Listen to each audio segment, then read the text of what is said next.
America ने officially warning दे दी है, India में अकेले ट्रैवल करने वाली औरतें सेफ नहीं है। यूएस स्टेट डिपार्टमेंट की क्लियर एडवाइजरी है, rape is one of the fastest growing crimes in India. सोच लीजिए, दुनिया की सबसे बड़ी डेमोक्रेसी, विश्व गुरु बनने का दावा, लेकिन फॉरेन एम्बेसीज को अपनी महिला नागरिकों को वार्न करना पड़ रहा है। आपको क्या लगता है, क्या ये सिर्फ इमेज का इशू है? नहीं, ये हमारे सिस्टम की सड़ी हुई आत्मा है। इंटरनेशनल सर्वे के मुताबिक इंडिया महिलाओं के लिए दुनिया का सबसे खतरनाक देश बन चुका है। यूएस की ट्रैवल एडवाइजरी में जो बोला गया है वो कोई दुश्मनी नहीं, ये एक खुला चिट्ठा है इंडिया की जमीनी हकीकत का। लेकिन ये तमाचा किस पर है? मोदी गवर्नमेंट और बीजेपी के बेटी बचाओ बेटी पढ़ाओ कैंपेन पर। इस स्लोगन के पीछे करोड़ों खर्च किए, 80% पैसे सिर्फ टीवी और प्रिंट एड्स पर उड़ा दिए। रियल ग्राउंड पर ना सेफ्टी बढ़ी, ना जस्टिस मिला। एनसीआरबी का डेटा बताता है 2014 से लेकर 2022 तक महिलाओं के खिलाफ अपराध 30% से ज्यादा बढ़ गए हैं। सिर्फ 2022 में 4,45,000 केस दर्ज हुए, यानी करीब हर रोज 90 केसेस। जब खुद बीजेपी के एमपी, एमएलए और कई नेता सेक्सुअल क्राइम में फंसे हों, तो क्या इमेज बिल्डिंग या मीडिया कैंपेन किसी का सच ढक सकती है? बीजेपी के पावरफुल नेता कुलदीप सेंगर, चिन्मयानंद, बृजभूषण सिंह जैसे लोग खुला घूम रहे हैं, जबकि उनके ऊपर महिलाओं के खिलाफ अपराध के चार्जेस हैं। India is now ranked the world most dangerous country for women. India has been ranked the most dangerous place in the world for women, according to a new poll by the Thomson Reuters Foundation that's ranked India. National family health survey 2021 के मुताबिक 40% से ज्यादा महिलाएं खुद के शहर या area में रात को बाहर निकलने से डरती हैं। बीजेपी की रैली हो या मोदी का पोडियम, पोस्टर पर बड़े शब्दों में नारी शक्ति लिख दिया जाता है, लेकिन पार्टी के अंदर महिलाओं के खिलाफ क्राइम का एक पूरा नेटवर्क बन रहा है। 2024 की एडीआर रिपोर्ट खुद प्रूफ है, बीजेपी के 54 सिटिंग एमपीज और एमएलएज रेप, सेक्सुअल हैरेसमेंट और औरतों के खिलाफ क्राइम में फंसे हुए हैं। She'd been gang raped by 7 men during her trip. This incident happened in the state of Jharkhand. Now, this is not the first such incident in the country. Chances are it won't be the last. Every 18 minutes, a woman is raped in India. This is data from the government of India. Her state में BJP के दर्जनों नेता, MLA, MP, corporator, जिला panchayat harassment, abuse, domestic violence के cases में फंसे हुए हैं। जब तक बीजेपी खुद अपने घर का कचरा साफ नहीं करेगी, बेटी बचाओ की क्रेडिबिलिटी जीरो ही रहेगी। अमेरिका ने हमारे पड़ोसी मुल्क भारत के हालात इस नहज तक पहुंच चुके हैं कि दुनिया के बड़े बड़े ममालिक, जिनमें अमेरिका भी शामिल है, उसे ट्रैवल एडवाइजरी जारी करना पड़ी कि सोमालिया चले जाओ, सूडान चले जाओ, अफगानिस्तान चले जाओ, लेकिन नहीं जाना तो भारत नहीं जाना, क्योंकि वहाँ के हालात बड़े ख़राब हैं। वहाँ पर टूरिस्ट के साथ स्कैम्स होते हैं, वहाँ पर फीमेल टूरिस्ट का रेप होता है, उन्हें गायब कर दिया जाता है, उनके साथ बदसलूकी होती है, लूटा जाता है, उन्हें मारा पीटा जाता है।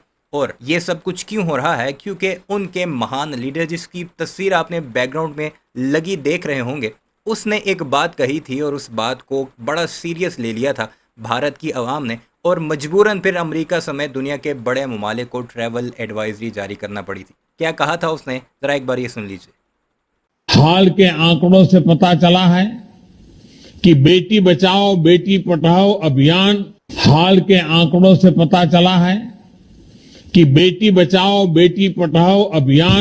अब जब लीडर ये कुछ कहेगा तो फिर अवाम, और नरेंद्र मोदी जैसा विश्व गुरु जो कि पूरी दुनिया पर असर रखता है, वो अगर उनको कोई बात कहे और उसके अंधभक्त ना माने, तो उन अंधभक्तों ने दिवाली होली देखने वालों को भी नहीं छोड़ा, टूरिस्ट को भी नहीं छोड़ा, वहाँ पर काम करने के लिए आने वालों को भी नहीं छोड़ा, हत्ता कि अपनी ख़वातीन को भी नहीं छोड़ते, तो फिर बाहर वाली गोरी ख़वातीन या अंग्रेज़ों को वो किस तरह छोड़ेंगे? बहरहाल क्या कुछ चल रहा है सारे मामले पर, दुनिया में किस तरह जग हंसाई हो रही है नरेंद्र मोदी की वजह से या फिर भारत के इन उबाशों की वजह से भारत की, इस वीडियो में वही सब कुछ देखते हैं।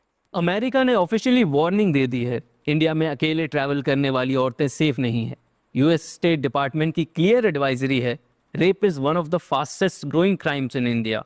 Violent incidents, including sexual assaults, have occurred at tourist sites and other homely areas. US ने अपने citizens को कह दिया है, do not travel alone, especially if you are a woman. सोच लीजिए, दुनिया की सबसे बड़ी डेमोक्रेसी, विश्व गुरु बनने का दावा, लेकिन फॉरेन एम्बेसीज को अपनी महिला नागरिकों को वार्न करना पड़ रहा है। आपको क्या लगता है, क्या ये सिर्फ इमेज का इशू है? नहीं, ये हमारे सिस्टम की सड़ी हुई आत्मा है।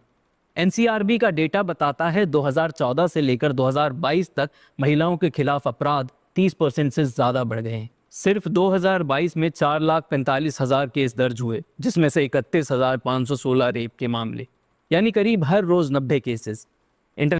ये आपको मैं बताता चलूँ कि ये रिपोर्टेड केस की बात हो रही है, और आपको पता है इन मामलों में 10 में से सिर्फ एक केस रिपोर्ट होता है। इंटरनेशनल सर्वे के मुताबिक इंडिया महिलाओं के लिए दुनिया का सबसे खतरनाक देश बन चुका है। यूएस की ट्रैवल एडवाइजरी में जो बोला गया है वो कोई दुश्मनी नहीं, ये एक खुला चिट्ठा है इंडिया की ज़मीनी हकीकत का। लेकिन ये तमाचा किस पर है? मोदी गवर्नमेंट और बीजेपी के बेटी बचाओ बेटी पढ़ाओ कैंपेन पर। इस स्लोगन के पीछे करोड़ों खर्च किए, 80% पैसे सिर्फ टीवी और प्रिंट एड्स पर उड़ा दिए। रियल ग्राउंड पर ना सेफ्टी बढ़ी न जस्टिस मिला। जब खुद बीजेपी के एमपी, एमएलए और कई नेता सेक्सुअल क्राइम में फंसे हों तो क्या इमेज बिल्डिंग या मीडिया कैंपेन किसी का सच ढक सकती है? जिसने रैप जैसे संगीन अपराध में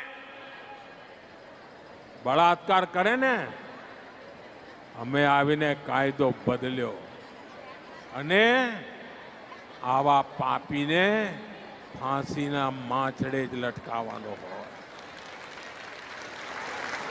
इस वीडियो में हम देखेंगे कैसे यूएस एडवाइजरी ने पूरी दुनिया के सामने हमारी सरकार की नाक कटवा दी, कैसे बेटी बचाओ की हकीकत सिर्फ एक पॉलिटिकल मार्केटिंग स्टंट बन के रह गई, और कैसे खुद बीजेपी के पावरफुल नेता कुलदीप सेंगर, चिन्मयानंद, बृजभूषण सिंह जैसे लोग खुला घूम रहे हैं जबकि उनके ऊपर महिलाओं के खिलाफ अपराध के चार्जेस हैं। ये सिर्फ महिलाओं की सेफ्टी का सवाल नहीं है, ये देश की इज्जत, सरकारी ईमानदारी और सिस्टम की हकीकत का सर्टिफिकेट है।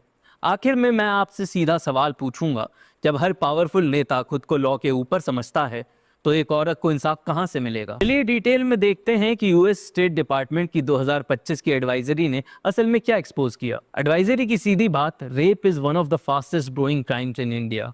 Violent crimes such as sexual assault have occurred at tourist sites and in other locations. और औरतों को direct warning, do not travel alone, specially if you are a woman. अब ये रूटीन अपडेट नहीं है, ये एक ग्लोबल एम्बैरेसमेंट थी। रियूटर्स की जून 2025 की रिपोर्ट ने हाईलाइट किया, India's risk for solo women travelers remains very high. US puts India in the world's most severe category for women's safety. Thomson Reuters Foundation ने अपने ग्लोबल पोल में डिक्लेयर किया, India is now ranked the world most dangerous country for women. India has been ranked the most dangerous place in the world for women, according to a new poll by the Thomson Reuters Foundation that's ranked India ahead of countries like Afghanistan, Syria, Saudi Arabia and Somalia. Georgetown university women and piece security index BC line की तरफ इशारा करती है।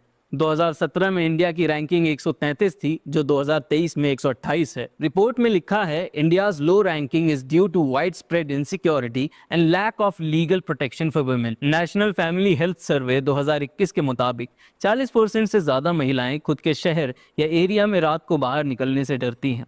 ये crime सिर्फ शहरों तक सीमित नहीं है, गांव, टूरिस्ट डेस्टिनेशन सब जगह फैला है। She had been gang raped by 7 men during her trip. This incident happened in the state of Jharkhand. Now, this is not the first such incident in the country. ये वो incident है जिस पर मैंने एक डिटेल वीडियो भी बनाई है, अगर आप देखना चाहें तो हमारे चैनल पर देख सकते हैं। इसमें बिहार में आया था एक कपल जो कि पूरी दुनिया को देखता देखता इंडिया पहुंचा था और फिर वहां से उन्हें भागना पड़ा, क्योंकि पहली ही रात जब वो एक जगह पर स्टे किया उन्होंने तो लड़के को बांधकर औरत के साथ गैंग रेप हुआ। Incident in the country. Chances are it won't be the last.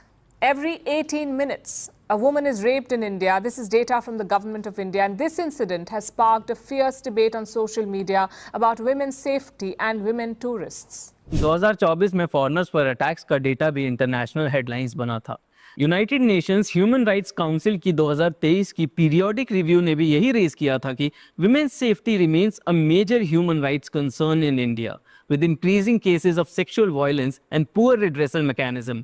आज जब ग्लोबल रिपोर्ट्स, ऑफिशियल डेटा और इंटरनेशनल मीडिया सब एक ही रियलिटी दिखाते हैं, तो कोई भी पीआर कैंपेन, स्पीच या स्लोगन यूएस एडवाइजरी की बेइज्जती को नहीं छुपा सकता। यही है मोदी सरकार का ग्लोबल रिपोर्ट कार्ड, जिसमें सिस्टम की नाकामी खुद वर्ल्ड के सामने कोटेड है। बीजेपी के रैली हो या मोदी का पोडियम, पोस्टर पर बड़े शब्दों में नारी शक्ति लिख दिया जाता है, लेकिन पार्टी के अंदर महिलाओं के खिलाफ क्राइम का एक पूरा नेटवर्क बल रहा है।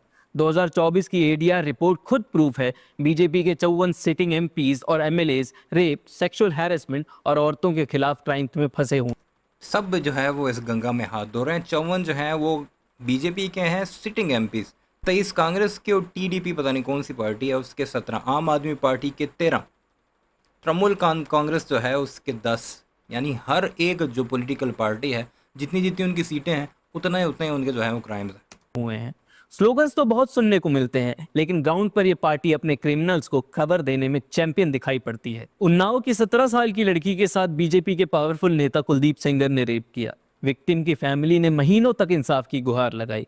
पुलिस ने एफआईआर सिर्फ तब लिखी जब मीडिया ने नेशनल आउटरीच खड़ा कर दिया, और कोर्ट ने सरकारी सिस्टम की बैंड बजाई। सेंगर की पावर इतनी थी कि विक्टिम की फैमिली को जेल भेजा गया, उनकी गाड़ी को रोड एक्सीडेंट में उड़ा दिया गया। सब कुछ बीजेपी के नेता के बचाव के लिए। जब तक सबूत कोर्ट में नहीं गए, पार्टी ने सिर्फ सस्पेंड किया। एक्चुअल एक्सपोजन तो तब हुआ जब कन्विक्शन हो गया। बीजेपी के एमपी और रेसलिंग फेडरेशन के चीफ बृजभूषण सिंह पर टॉप फीमेल रेसलर्स ने सेक्सुअल हैरेसमेंट के इल्जाम लगाए। महीनों तक सरकार चुप रही, पुलिस एफआईआर लिखने तक को रेडी नहीं थी। सुप्रीम कोर्ट के डायरेक्ट इंटरवेंशन के बाद केस लिखा गया। बीजेपी ने इस नेता को पार्टी से नहीं निकाला, सीट पर बिठा दिया। ना ही कोई एक्शन हुआ, ना ही कोई जवाबदेही बनी। उत्तराखंड बीजेपी लीडर विनोद आर्या के बेटे ने अंकिता भंडारी का रेप और मर्डर किया। पुलिस ने इनिशियल इन्वेस्टिगेशन में ढील दी और जब तक पब्लिक आउटरीच नहीं हुआ, बीजेपी ने कुछ नहीं किया। पार्टी ने सिर्फ तब एक्शन लिया जब केस वायरल हो गया और आंखों में आंसू आने वाला प्रेशर बना। हर स्टेट में बीजेपी के दर्जनों नेता, एमएलए, एमपी, कॉरपोरेटर, जिला panchayat harassment, abuse, domestic violence के केसेस में फंसे हुए हैं, बिहार से कर्नाटक, यूपी से महाराष्ट्र तक। ऐसे में आम महिला का सिस्टम पर विश्वास सिर्फ एक मजाक बन के रह गया है। मैंने आपको कहा था ना कि नरेंद्र मोदी ने कहा है कि बेटी बचाओ बेटी पढ़ाओ, उस पर कितना सीरियस होकर अमल कर रहे हैं। वीडियो कैसी लगी कमेंट सेक्शन में ज़रूर बताइएगा। ऐसी हकीकतें हम आप पर वाज़ेह करते रहेंगे। चैनल को सब्सक्राइब ज़रूर कीजिएगा।